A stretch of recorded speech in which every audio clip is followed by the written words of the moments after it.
Dans cette vidéo, il s'agira de 5 habitudes matinales à cultiver bien sûr par les footballeurs. Salut, j'espère que vous allez très bien, j'espère que vous prenez du plaisir sur la chaîne ici. Ici on conseille les footballeurs ou tout autre acteur intervenant dans ce secteur ou partager cette thématique. Likez la vidéo, abonnez-vous massivement à la chaîne. Ouais, nos footballeurs aujourd'hui, en tout cas, c'est pas de leur faute. On est à l'ère d'internet aujourd'hui, les footballeurs, ils sont sur internet jusqu'à 23h01, 1h du matin, 2h. Ce sont des comportements qu'il faut bannir parce que en le faisant, tu ne vas pas vite te réveiller le matin et ça va ralentir bien sûr ta carrière, ton évolution. Parce qu'il faut vite se lever.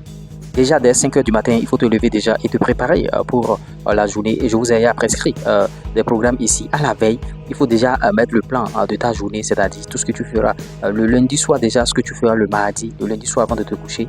Ce que tu feras le mardi, tu as déjà listé. Là, quand tu vas te réveiller le mardi, tu ne vas plus continuer par réfléchir qu'est-ce que je vais faire, qu'est-ce que je vais faire. Le plan est déjà là. Maintenant, il faut vite te coucher le lundi pour que le mardi, tu puisses te réveiller à 5h du matin parce que l'avenir appartient à celui qui se lève tôt. Et il faut prendre de l'avance sur la concurrence au fait. Autant que vous êtes dans un centre de formation, vous êtes dans un club. Ce sont tes camarades, oui, mais vous êtes en concurrence. C'est vrai que quand on se voit, on sourit, on rit, on fait tout ça là. Le coach nous demande de s'aider, de s'entraider, de s'aimer et tout et tout. Mais vous êtes en concurrence. Je vous répète une fois encore. Donc, pour prendre de l'avance sur la concurrence, lève-toi déjà à 5h du matin. Fais déjà ce que 90%, 98% des autres footballeurs n'ont pas encore fait. Et essaie d'être régulier dans ça. Parce que le fait de te réveiller tôt le matin va créer bien sûr une habitude régulière par rapport à ta vie et ça va te booster, ça va t'amener très très loin. Et tu pourras signer un jour le contrat professionnel. Mais si tu te réveilles à 9h, 10h, 11h, il n'y a rien pour toi. Quitte le football, va chercher un autre, bon je ne dirais pas un autre sport parce que dans les autres sports aussi c'est la même chose. Et ils ont leur exigence. Va chercher un autre métier. Va devenir cultivateur, c'est mieux.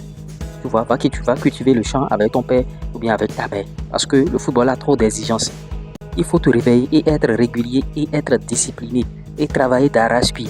Et tu le fais tous les jours. Le fait de vite te réveiller, ça va te créer bien sûr une routine. Maintenant, il faut être reconnaissant envers la vie. La gratitude, c'est quelque chose de très très important. Il y a beaucoup de footballeurs qui ne sont pas reconnaissants. Ils ne sont pas, c'est-à-dire, ils sont ingrats. Il n'y a pas la gratitude. Ce que Dieu t'a donné. Je suppose, tu jouais en 5e division. Aujourd'hui, tu n'es plus en 5e division, tu es en 2e division. Et Dieu t'a monté jusqu'à ce niveau-là. Il faut être reconnaissant, il faut cultiver la gratitude. Sinon, c'est pas bon. Il va t'arracher tout ce que tu as. Parce que tu es venu à ce niveau-là et tu continues de te morfondre. Tu continues de te plaindre. Ouais. Alors qu'il y a des gens qui sont en train de rêver être à ce niveau-là.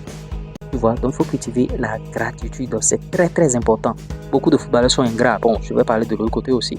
Ceux qui les aident, ils sont ingrats envers ceux-là. Mais qu'est-ce qui est pour la nature? La nature que tu ne vois même pas, ils sont ingrats envers la nature et c'est pas du tout bien.